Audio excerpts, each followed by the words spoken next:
5월 가정의 달도 오늘 셋째 주가 되네요. 가정의 달 주제로 봄날처럼 피어나는 우리 가족이라는 주제로 말씀을 전하고 있습니다. 오늘 그 세 번째 부부 주일로 우리 집이 제일 좋은 이유라고 한번 정해보았습니다. 오늘이 5월 21일이더라고요. 5월 달에 둘이 하나가 되는 날, 그래서 5월 21일을 부부의 날이라고 나라에서는 정해두었더라고요. 참 묘하게 날이 오늘 좀 겹치는 날입니다. 여러분, 간혹 우리가 여행을 가거나 출장을 가거나 일이 있어 타 지역에 가게 되면 호텔에 또는 또 좋은 숙소에 머물기도 합니다. 근데 처음에는 참 좋다. 근데 조금 며칠 지나다 보면 자꾸 집이 생각나요. 밖에 나가서 맛있는 것도 먹고 또 재미난 것도 보기도 하지만 또 집에 있는 가족들이 생각나기도 합니다. 왜 그럴까요? 오늘 그 이유를 한번 살펴보려고 합니다. 여러분, 아담과 하와 아시죠? 두 사람은 부부입니다. 여러분, 가족은 부부가 됨으로 시작이 되는 것 아니겠습니까? 그래서 우리는 결혼하기 전에는 부모님과 나의 관계가 제1관계가 됩니다. 하지만 결혼하는 순간부터는요, 부모님보다 부부관계가 제1관계가 됩니다. 그리고 자식이 태어나죠. 결혼하면서 주변에 가족이라는 범위가 점점점 넓혀가게 됩니다. 아담과 하와, 그들은 가족이었고 부부였습니다. 근데 창세기 2장에 보게 되면 그들의 삶의 모습을 이렇게 소개하고 있습니다. 에덴 동산, 오늘 내용을 조금 전달하기 위해서 에덴 동산을 에덴 빌라라고 한번 바꾸어서 표현해 보겠습니다. 이 에덴 빌라가 얼마나 행복한지 세 가지 특징적인 모습을 우리에게 전해줍니다. 첫째는 생명나무가 있다. 둘째는 4개의 강이 흐르고 있다. 그리고 세 번째는 황금도시였다. 생명나무라는 말은 그 자체로 생명이죠. 생기, 활기찬 아담의 가족이었다. 그런 말이고요.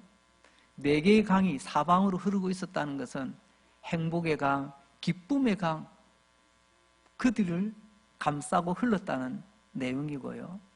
황금도시라고 하는 것은 그냥 부유했다 이런 말이 아니라 그들은 얼마나 소중하고 얼마나 영광스러운 가정을 이루었는가, 그것을 우리는 한번 생각해 볼 수가 있습니다.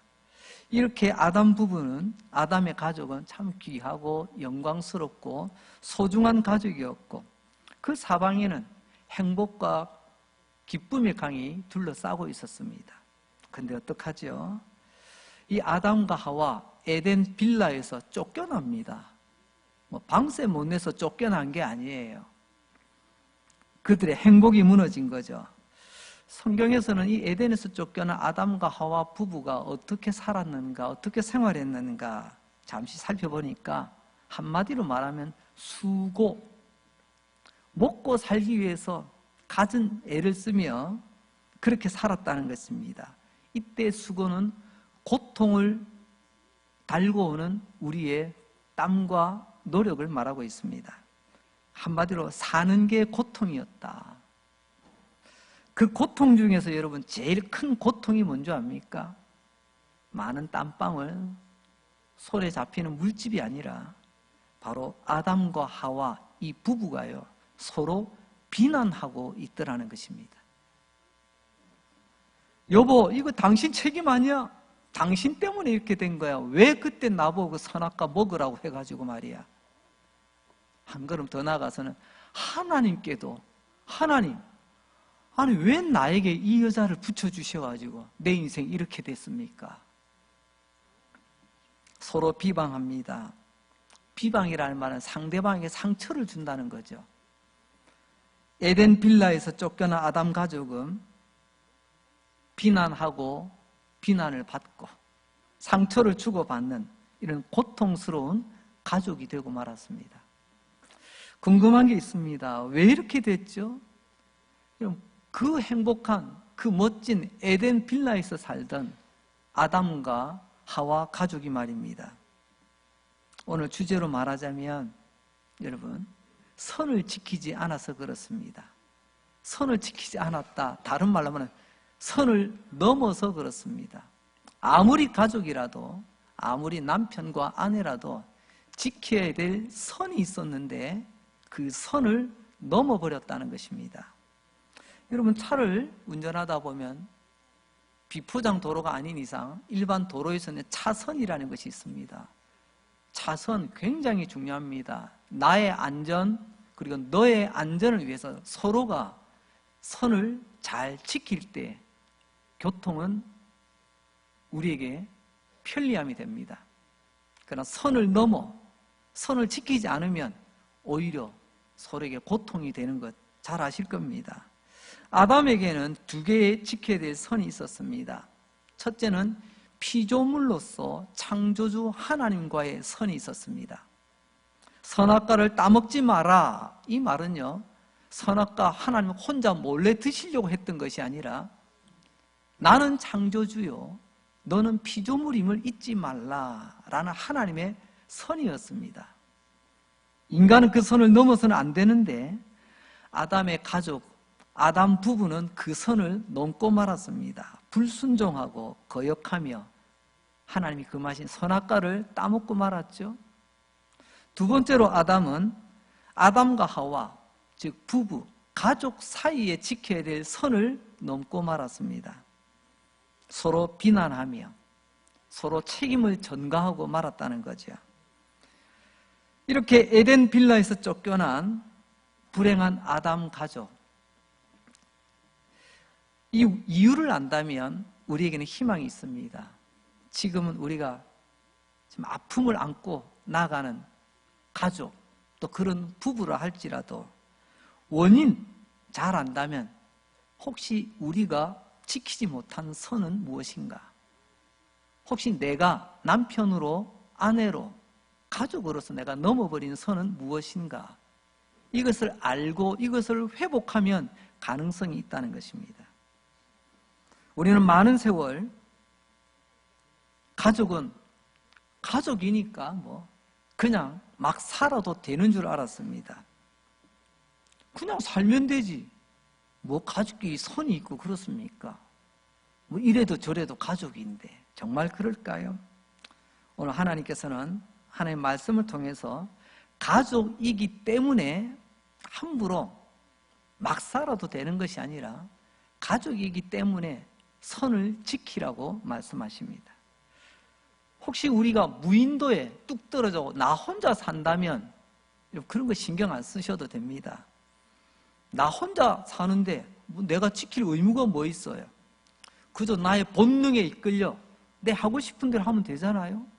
배고프면 조개 잡아먹고 낙지도 잡아먹고 또 피곤하면 누워서 자도 되고 그냥 나 하고 싶은 대로 하면 되는 거예요. 하지만 여러분, 가족과의 관계 속에서는 그렇지가 않죠. 나 혼자가 아니잖아요. 가족이라는 말 자체가 관계가 이루어졌다는 것입니다. 나가 있고 너가 있고 우리가 있다는 말이죠. 가족이라는 관계가 만들어지면 나와 너 사이, 아무리 가족이라도 서로가 지켜야 될 선, 이것을 오늘 또 다른 말로 의무라고 바꾸어 보겠습니다. 서로 간에 지켜야 될 의무가 있다. 하나님 우리에게 말씀하십니다. 여러분, 의무가 없는 공동체, 또 다른 말로는 사회라고 할까요? 나 외에 다른 사람과 함께하는 그런 공동체에서 의무가 없는 공동체가 있겠습니까? 국가라고 하는 공동체, 교회라고 하는 공동체, 그리고 오늘 주제가 되는 가족이라고 하는 공동체에도 마찬가지 아니겠습니까? 많은 사람이 여보, 난 당신 때문에 행복해. 참 듣기 좋은 말입니다. 그런데 한편 생각하면요, 내가 행복하기 위해서 당신이 있어 라고 오해될 수도 있습니다. 어떻게 생각해 보면 나는 당연히 내가 행복할 권리가 있다라고 말할지도 모르겠습니다.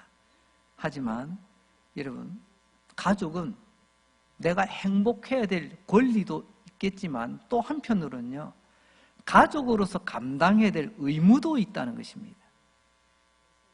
더 늦기 전에 우리 이거 깨닫고 살아간다면 에덴 빌라에서 쫓겨나 불행했던 아담 가족이 다시금 회복되는 은혜를 우리는 소망하게 될 것입니다. 지금까지 우리는 나 아닌 다른 가족에게 내 권리만 주장하고 있지는 않았는가? 그렇다면 여러분, 반드시 나는 괜찮은지 몰라도 나의 가족은 지금 상처를 안고 아파하며 때는 나 몰래 고개 돌려 눈물 흘리고 있을지도 모릅니다. 우리는 그것도 모르고 그냥 오래 살았다고 살면서 그냥 정투했겠거니 그렇게 지나갑니다. 오늘 본문 말씀 다시 한번 봅니다. 고린도전서 7장 3절. 남편은 그 아내에 대한 의무를 다하라. 그리고 아내도 그 남편에게 그렇게 하라. 이 짧은 말씀 속에 오늘 부부들에게, 더 나아가서는 우리 가족들에게 하나님이 무엇을 말씀하시고자 하느냐, 아주 명확합니다. 남편은 자기 아내에 대한 의무를 다하랍니다. 의무. 그렇게 할지라 아내도 남편에게 그 의무를 다하라고 말합니다. 그러니까요, 남편만 의무가 있는 게 아닙니다. 아내만 의무가 있는 게 아닙니다. 모두가 다 함께 의무가 있다고 하나님이 지금 말씀하고 계시잖아요. 남편들이요, 아내에 대한 의무를 다하시기 바랍니다.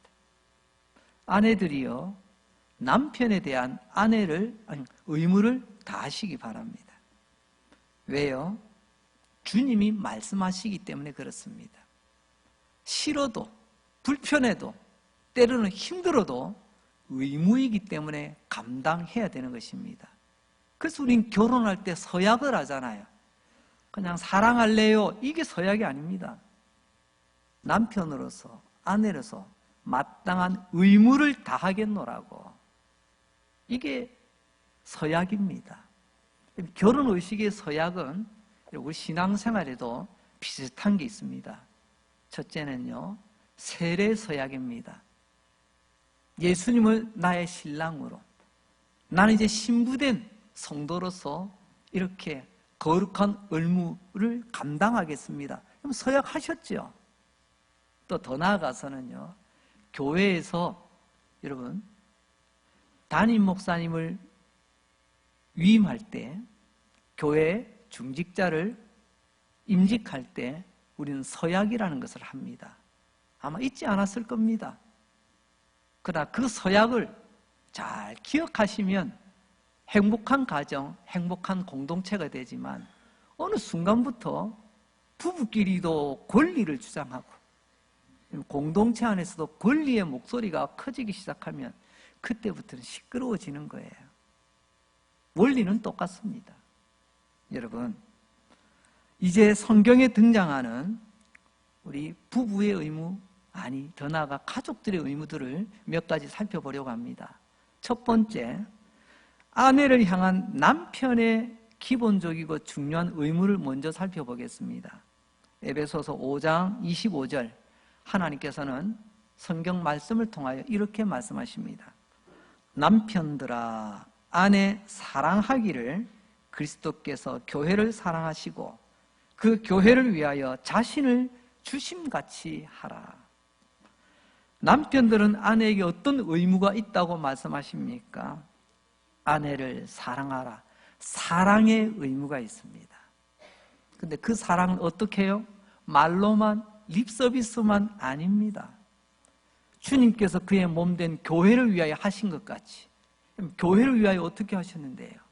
예수님께서는 자신의 몸을 십자가에 못 박아 죽어 피 흘려 죽기까지 죽으심으로 교회를 사랑하심을 보여주셨습니다.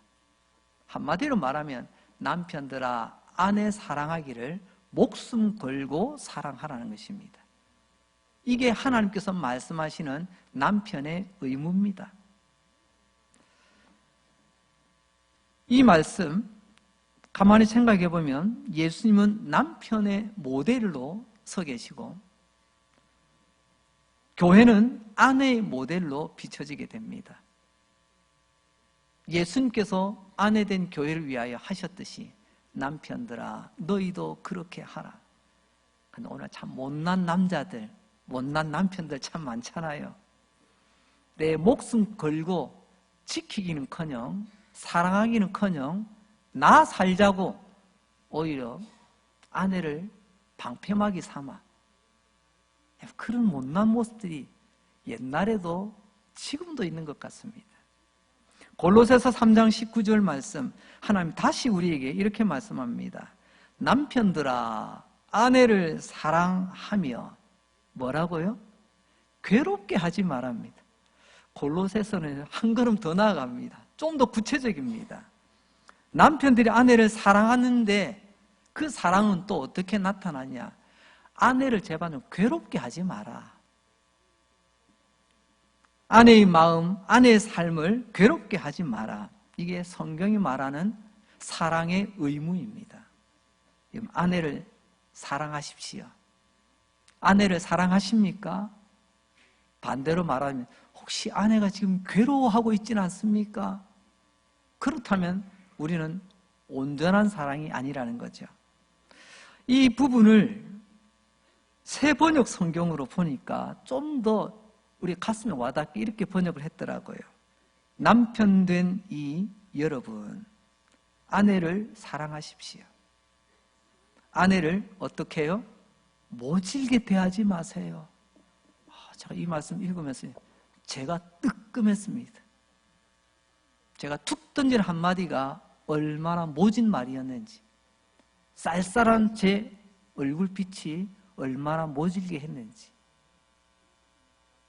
여러분, 하나님은 남편들이 아내를 사랑할 때 이렇게 사랑하라고 말씀하십니다. 앞서 괴롭게 한다는 말, 헬라어로 보게 되면 쑥물이라는 말입니다. 쑥즙. 오늘 우리는 쑥하면 건강식, 맛있는 쑥떡 이렇게 생각하겠지만요. 쑥은 기본이 씁니다. 그래서 하지만 몸에는 좋기 때문에 그래도 우리는 먹으려고 합니다. 아내들 쑥즙을 마실 때 건강을 위해서 참아야지 이게 아니잖아요. 얼마나 쓰면 얼굴이 찡그려지고 때로는 마음도 찡그려지고 인생이 구겨지는 괴로움. 그래서 남편이 아내를 잘못 사랑하고 있다는 말씀이겠죠. 자, 이제 그렇다면 남편의 의무만 있느냐? 아닙니다. 아내들이여 긴장하시기 바랍니다. 이제 두 번째, 남편들을 향한 아내의 기본적이고 중요한 의무도 말씀하고 계십니다. 에베소서 5장 22절입니다. 아내들이여 자기 남편에게 복종하기를 주께 하듯 하라. 아내에게는요, 남편을 사랑하라는 말보다 복종이라는 말을 먼저 쓰시네요. 물론 나중에 가면 사랑이라는 말이 나오기도 합니다. 여러분, 누가 뭐라 해도 아내에 대한 하나님이 요구하시는 남편에 대한 첫 번째 의무는요, 남편에게 복종하라는 것입니다. 아니 목사님, 지금 시대가 어느 시대인데 아내에게 복종이라니요. 그럼 이 말의 의미부터 한번 찾아봅시다. 2000년 전 바로 성경에 기록된 이 시대에 복종이라는 말은 어떻게 쓰여지느냐? 그것은 다름이 아니라 바로 주인을 인정하는 태도가 복종입니다. 주인으로서 인정하는 거죠. 그러니까 이 말을 좀 달리 말하자면 무조건 넙죽넙죽 엎드려 이런 것이 아니라 남편을 주인으로, 주인이라는 것은 모든 소유권을 넘겨주라 이것도 아닙니다. 그러면 부부들끼리 잘 의논하실 일이고요. 이 가정의 주인, 곧 이 가정의 대표로서 남편을 인정해 주라는 것입니다. 오늘날도 호주라는 용어가 있잖아요. 사회가 워낙 다변화되어져서 여러분, 소득으로 아내가 더 많이 소득을 올리시는 가정들도 의외로 많습니다. 하지만 그렇다고 호주의 자리가 바뀌지는 않습니다. 경제적 능력, 학력, 때론 대외적인 관계가 중요한 것이 아니라 이 가정의 주인으로서, 복 대표로서 남편을 인정하는 행위를 복종이라고 하나님은 표현하셨습니다. 왜요? 그게 질서이기 때문에 그렇습니다. 가정의 질서를 위해서 힘대로, 능력대로 하나님은 인정하시는 것이 아니라 부부 관계에서는 남편을 하나님께서는 대표로, 주인으로 인정하고 계시기 때문에 그렇습니다. 우리 몸을 볼까요? 몸에서 머리 참 소중하죠. 근데 머리가 차지하는 이 용량이 얼마나 될까요? 부피가. 이 머리보다 저는 사실 배가 더 큽니다. 혹시 저만 그런가요? 아마 여러분도 그러실 겁니다. 크기로 보자면, 용량으로 보자면 이 배가 더 크지만 그래도 머리가 위에 있습니다. 이게 하나님이 우리에게 주신 질서의 모습이라고 생각해 보세요. 크든 작든 잘났든 못났든 여러분의 남편이 여러분의 집의 대표입니다. 주인입니다. 아내가 이것을 인정하지 않으면 그때부터 집안은 시끄러워지기 시작하고요. 자녀들이 중심을 못 잡습니다. 여러분, 디도서 2장 4절 말씀입니다. 하나님 한 걸음 더 나아가 이렇게까지 말씀하시네요. 그들로 젊은 여자들을 교훈하되. 여러분, 교회가 가르쳐야 될 부분이 있답니다. 여러분, 교회가 가르치지 않으면 어디서 배우죠? 그럼 학교에서 배우는 것과 하나님의 백성으로서 이 땅에서 살아갈 때 마땅히 배워야 될 것, 교회가 가르치지 않으면 어디서 배우냐는 말입니다. 여러분, 젊은 여자들 교회가 가르치되 이렇게 가르치랍니다. 그 남편과 자녀를 어떻게 하라고요? 사랑하라고 가르치랍니다. 목사님 보세요. 아내도 남편 사랑하라는데요. 여기서 남편과 아내를 사랑하라는 말은 좀 다른 각도입니다. 여러분, 이 말씀의 순서를 보세요. 누가 먼저죠? 남편과 남편 사랑하고 그 다음에 자녀 사랑입니다. 이게 건강한 가정, 건강한 부부의 특징입니다. 그런데 우리 사회가, 우리 현실은 좀 어떻게 바뀌고 있습니까? 어느 순간부터 여러분, 남편은 우선순위에서 빠지고 있는 것 같아요. 밀리는 정도가 아니더라고요. 빠져버려요. 씁쓸한 현실 아닙니까? 여러분, 다시 한번 디도서 2장 순서 잘 보세요. 아녀들아, 남편과 자녀를 사랑하라. 이 말을 정확하게 표현하자면, 아내들아, 먼저 남편을 사랑하라. 그리고 자녀를 사랑하라. 제가 간혹 결혼 주례로 말씀을 전할 때 꼭 이 말씀을 드립니다. 이제 앞에 있는 두 사람은 부부가 되는데, 부부가 사랑함이 자녀 교육의 출발입니다. 부부가 사랑함이 부모 효도의 출발입니다. 이 순서를 잊지 말라고.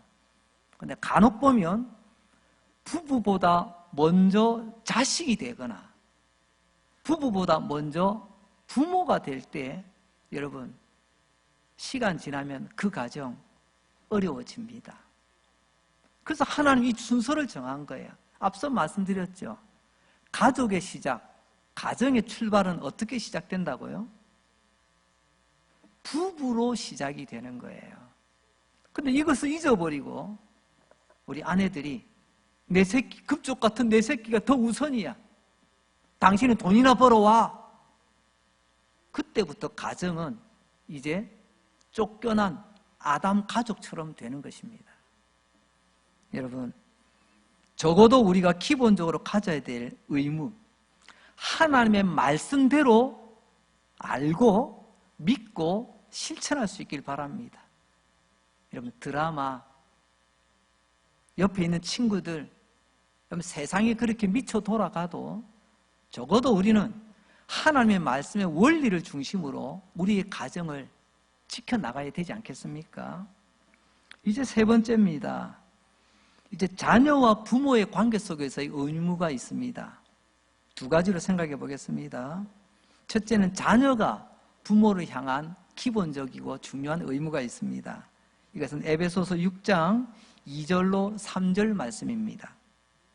내 아버지와 어머니를 공경하라.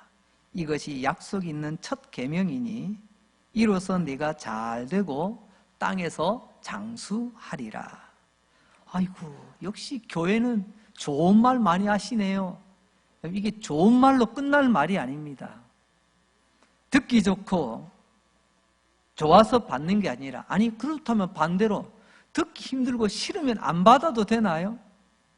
하나님 말씀은 여러분, 우리가 듣기 좋다, 듣기 안 좋다 상관없습니다. 하나님 말씀 무조건 우리는 받아야 되는 사람들입니다. 공경하라. 우리 지난주 부모님을 공경할 때 드렸던 말씀이 있지요.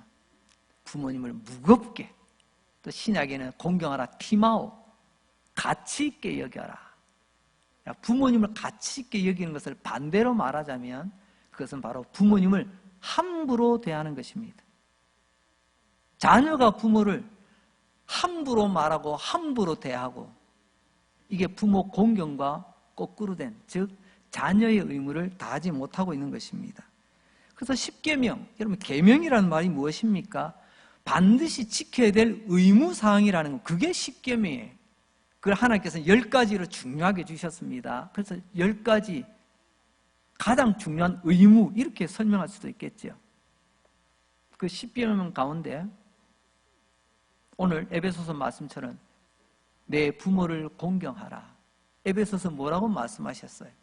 다른 말씀은 지키라, 하라, 하지 마라, 요렇게 끝나지만요, 부모 공경에 대해서는 오늘 말씀하시죠. 하나님께서 보상해 주신다. 하나님께서 부모 공경에 대한 보너스를 하나님께서 챙겨주신다, 이런 말씀이에요. 왜 다른 계명은 그냥 의무로 끝나는데 부모 공경은 이와 같을까요? 그만큼 자녀가 부모에 대한 의무는 또 다르다는 말씀입니다. 여러분, 자녀가 부모를 향한 이 공경의 의무, 이게 다 잘 되어질 때 그게 바로 건강한 가정 아니겠습니까? 두 번째로 이제는 부모가 자녀를 향한 의무가 있습니다. 그것은 에베소서 6장 이제 4절로 넘어갑니다. 또 아비들아, 여기서 아비는 아버지만 하는 게 아니겠죠. 아버지 또는 부모, 너희 자녀를 노엽게 하지 말고 주의 교훈과 훈계로 양육하랍니다. 이게 부모도 의무가 있답니다. 자녀들만 의무가 있는 게 아니에요. 부모에게는, 특별히 믿음의 부모에게는 하나님께서 두 가지 의무를 물으십니다. 첫째는 주의 교훈과 훈계로 양육하라. 보세요. 내가 주님의 교훈과 훈계를 받지 않는데 내가 어떻게 자녀들에게 말씀 지도 잘 받아라, 말씀대로 살아라, 그게 어떻게 나 뜨거워서 그렇게 말이 나오겠어요? 이 말은 첫째는 네가 먼저 하나님의 말씀의 교훈을 잘 받아라, 그리고 잘 양육받아라, 그리고 너는 너희 자녀들에게도 그렇게 하라는 거예요. 남보다 좋은 대학, 남보다 좋은 직장, 남보다 좋은 집에 살도록 애쓰고 도와주는 게 부모의 의무가 아니고요, 하나님께서 우리에게 요구하시는 부모의 가장 중요한 의무, 성경적 가치관으로 기르라는 것입니다. 여러분, 내 자식은 내가 성경적인 가치관을 기르지 않는데 어디 가서 배우겠어요? 그리고 하나님은 말씀하십니다. 이런 성경적 가치관으로 잘 가르치고 지도하면 나중에 사장님이 돼도 훌륭한 사장님이 됩니다. 돈 많이 버는 사장님이 아니라 왜 내가 이 사업을 해야 되는가, 이 소득으로 내가 어떻게 살아야 되는가 아는 진짜 멋진 사장님이 되는 거죠. 나중에 그가 의사가 된다면 그저 이 땅에서 제일 좋은 돈벌이가 의사더라, 돈 버는 의사가 아니라 의술을 통해서 어떻게 사람들을 살리고 고치는가, 그 의미를 잘 아는 훌륭한 의사가 되는 거죠.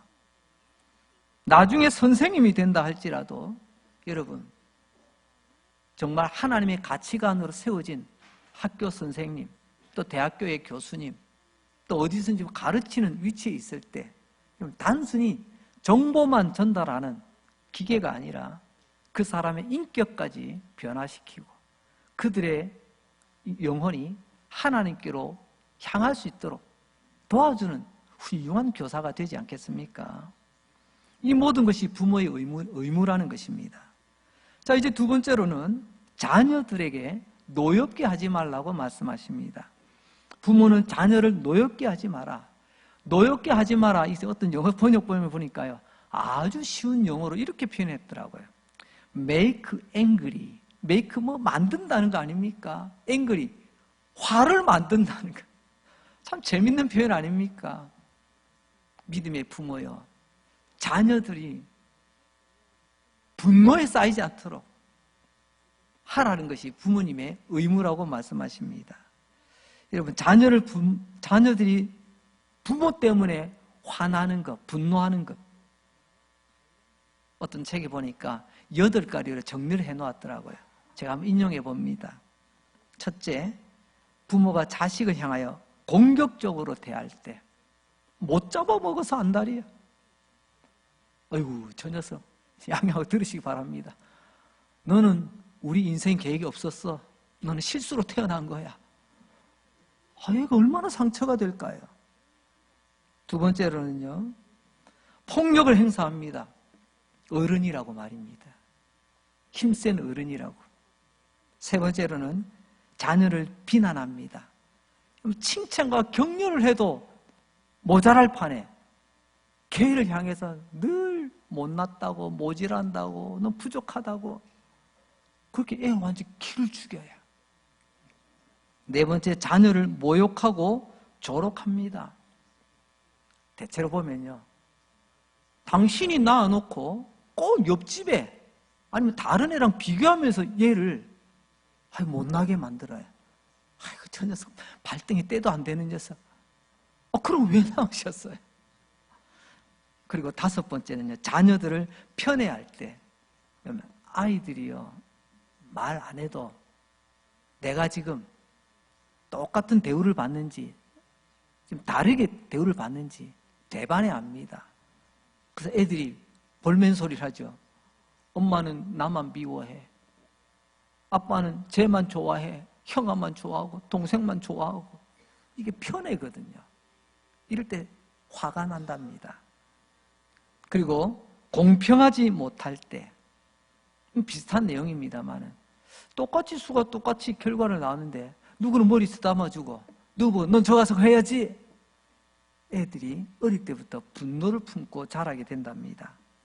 그리고 무책임할 때 부모로서의 책임 다하지 못하고 자기들은 먹고 놀고 돌아다니면서 정작 아이는 쫄쫄 굶겨서 뉴스에 나오는 이 현대 이 못난 부모들이 얼마나 많이 있습니까?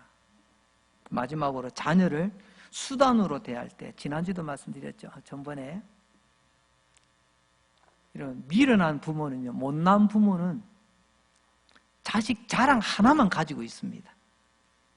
어떻게 보면 이것도 소중한 것 같지만 잘 생각해 보세요. 나는 자식을 자랑하는데 정작 자식은 부모를 자랑스러워할까요?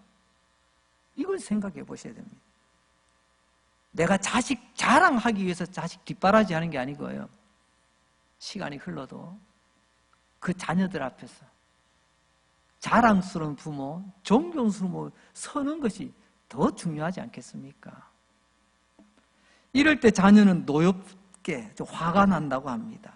오늘날 옛날에 듣지 못했던 분노 조절 장애, 그런 아이들이 너무 많아지고 있어요. 그런 청소년들, 그들이 자라서 청년이 되고 그들이 어른이 되더라고요. 왜 이렇게 됐습니까? 그들의 머리가 커지기 전에, 생각이 굳어가기 전에 우리 부모가 그들에게 분노를 오히려 더 짚어드린 건 아닐까요? 우리가 가족인 이상 가족끼리는 서로의 의무를 생각해야 됩니다. 남편은 아내에게, 아내는 남편에게, 부모는 자녀에게, 자녀는 부모에게, 또 형제들은 또 형제들에게. 자, 그럼 가족의 의무가 뭘까요? 고린도전서 13장 5절은 가족의 의미를 또 이렇게 소개해주고 있습니다. 무례히 행하지 아니하며 자기의 유익을 구하지 아니하며 성내지 아니하며 악한 것을 생각하지 아니하며. 이게 사랑이랍니다. 여러분, 가족 사랑하시나요? 나는 가족을 사랑해요. 마음을 품으시나요? 그렇다면 여기에 한번 딱 대보시기 바랍니다. 첫째, 무례히 행하지 아니하며. 이게 가족의 의무입니다. 가족이라서 잘하니까 함부로 하는 게 아니고요, 가족이기 때문에 여러분 서로 예의를 지키는 겁니다. 무례하다, 예의가 없는 거죠. 다른 말로 버릇 없는 겁니다. 함부로 대하는 겁니다. 그건 가족 사랑이 아니에요. 그리고 두 번째로 자기 유익을 구하지 아니한답니다. 나한테 이익되는 것만 생각해요. 다른 가족 어찌 되든지 말든지 나만 되면 돼. 나만 배부르고 나만 잘 되면 돼. 자기 누릴 권리만 찾지 내가 해야 될 의무는 감당하지 않는 가족이죠. 그리고 세 번째는요, 악한 것을 생각하며. 이것은 한편에 앙심을 품는 거예요. 가족끼리 앙심 품으면 와, 이거 무섭습니다. 묵었던 마음 줄어보니까요, 집안에 대소사태 틀어나더라고요. 그때 함께 모이잖아요. 떨어져 있을 때 그나마 억누르고 있었는데 딱 얼굴 보는 순간 그냥 확 치밀어 오르는 거 있죠. 평소에 담아놔서 그런 겁니다. 그리고 또한 계산하며 사는 것, 이게 악한 겁니다. 항상 가족인데도 꼭 계산기를 두드려 봐요. 내한테 남나 손해되냐. 이건 진정한 가족의 사랑이 아니라는 말씀입니다. 성도 여러분, 때로는 내가 그런 사람일 수도 있고 때로는 그런 가족 한두 사람 때문에 가족 전체가 지금 마음에 골병 들고 있는 것 여러분 잊지 마시기 바랍니다. 우리는 항상 권리에 민감합니다. 왜 그런지 아십니까? 세상이 우리의 권리를 찾으라고 자꾸만 부추기기 때문에 그렇습니다. 아이고 이 바보야, 그것도 못 찾아 먹어. 그거 네 권리인데. 권리 못 찾아 먹으니까요, 바보 소리 듣더라고요. 너는 그런 권리가 있어. 하지만 예수님은 우리에게 권리보다 의무를 더 강조하고 계십니다. 의무를 다하라고 말씀하시죠. 여러분, 의무를 다한다는 건 쉽지가 않습니다. 힘듭니다. 그래서 그 길이 십자가의 길이 되는 것입니다. 우리 예수님 십자가에서 당신의 권리를 주장하지 않았습니다. 우리 주님 말씀하신 마음만 먹으면 하늘 군대를 출동시켜서 다 쓸어버릴 수도 있어요. 우리 주님 마음만 먹으면 십자가에서 얼마든지 뛰어내릴 수 있습니다. 하지만 예수님은 십자가에서 권리를 주장하지 않고 권리를 뒤집었습니다. 차가 뒤집어진 거 전복이라고 하죠. 예수는 자기 권리 주장을 전복시키셨습니다. 뒤집으셨습니다. 권리가 있지만, 왜요? 그분은 하나님의 아들 아니십니까? 당신을 향해 침 뱉는 자, 옷 벗기는 자, 때리는 자, 하나님의 아들의 권리로 칠 수 있습니다. 그러나 그 권리를 전복 뒤집으셨어요. 우리를 위해서 메시아의 의무를 감당하신 겁니다. 권리보다 의무가 앞섰습니다. 그래서 십자가는 자기 주장, 자기 권리 주장의 전복이다라는 말이 나오게 되는 것입니다.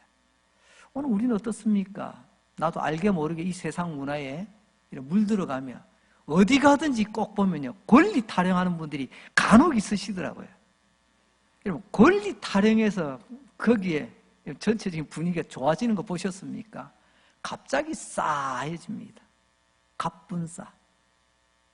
그러나 의무를 다하는 것은요, 왠지 모르게 화기애애합니다. 명심하십시오. 우리 가족의 행복, 우리 공동체의 행복을 위해서는요, 권리가 먼저가 아니라 의무가 먼저입니다. 내가 권리를 주장하고 내 권리 다 챙기려고 하면요, 절대로 에덴 동산, 에덴 빌라는 세워질 수가 없습니다. 반대로 우리가 의무를 다하고 우리의 의무에 대해서 충실할 때 우리는 다시금 에덴 빌라, 에덴 동산의 아름다움을 회복하게 될 것입니다. 여러분, 호텔과 집의 차이를 아십니까? 어느 쪽이 더 멋지게 만들어졌습니까? 호텔은 가면 참 멋집니다. 크고 넓고 또 편리합니다. 말만 하면 탁탁탁 다 됩니다. 참 잠시지만 내가 뭐라도 된 것 같은 느낌을 받기도 합니다. 그 차이가 뭘까요? 그 바로 오늘 주제 의무 때문에 그렇습니다. 호텔에는 의무가 없어요.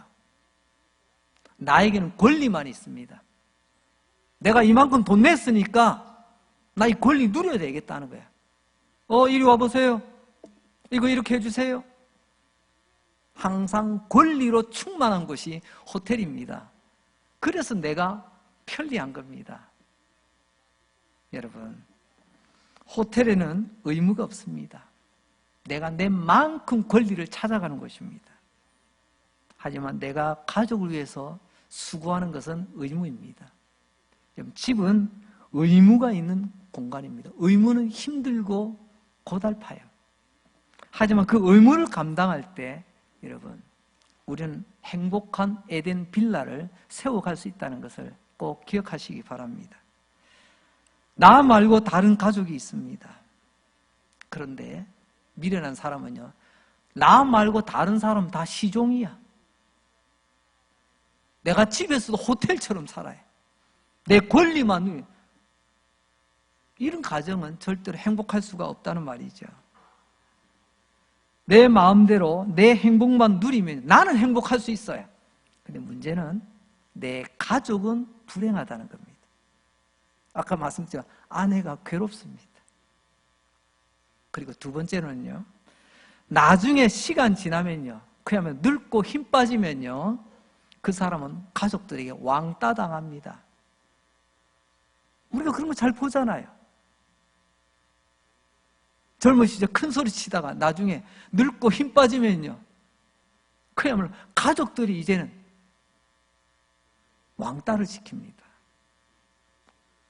왜 그렇습니까? 내가 우리 집을 호텔로 만들어서 그래요. 가족을 호텔 벨보이, 호텔 안내원으로 만들었기 때문에 그렇습니다. 성도 여러분, 이제 말씀을 정리합니다.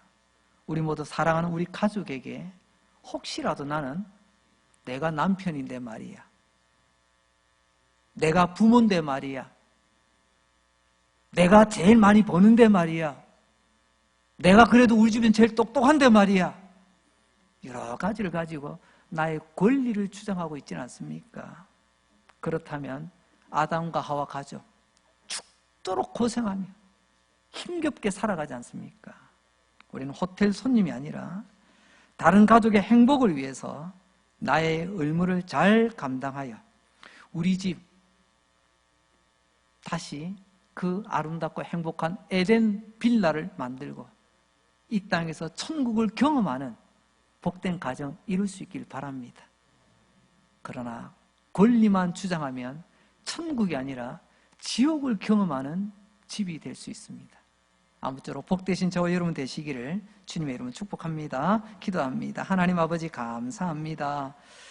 가정의 달 셋째 주 오늘도 귀한 말씀 주셔서 감사합니다. 가족이기 때문에 선을 더욱 지키게 하여 주옵소서.